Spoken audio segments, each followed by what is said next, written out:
Метрото е најбрзиот јавен превоз во Киев.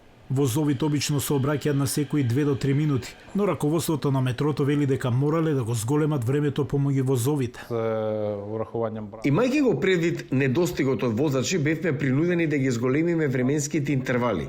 Кога има најголем метеж наутро и навечер, интервалот се зголемува за 45 секунди, а во други периоди до 1 минута.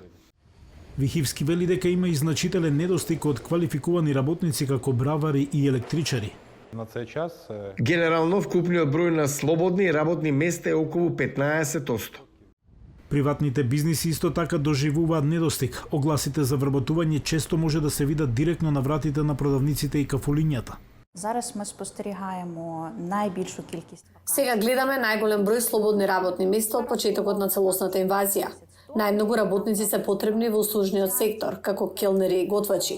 Исто така специјалисти за рачна работа, производство и продажба. Според Украинското министерство за економија, 58% од бизнисите велат дека главното прашање им е недостигот персонал. Першою, звичайно ж, була мобілізація. Ми зараз розуміємо, що близько 1 мільйона. Првата причина се разбира е мобилизацијата. Сега околу 1 милион војници ја бранат нашата земја. Миграцијата е втора.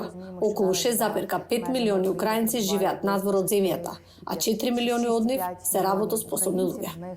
З одного боку, ця криза Од една страна, оваа криза има негативно влијание. Од друга страна, има позитивен ефект. Може да се вработат повеќе жени, повеќе лица со попреченост и постари лица. Украинското министерство за социјална политика потврдува дека во Украина има неколку групи луѓе кои би можеле да ја подобрат состојбата на пазарот на трудот. Приблизно 1 мільйон осіб. Приближно 1 милион лица со попреченост се потенцијални работници.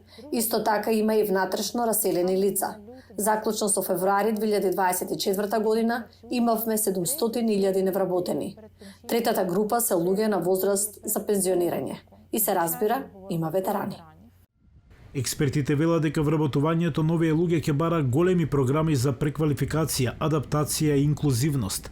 Предизвикот е тежок и за бизнисите и за владата. Според Министерството за економија, Украина во следните 10 години ќе мора да привлече дополнителни 4,5 милиони вработени на пазарот на трудот.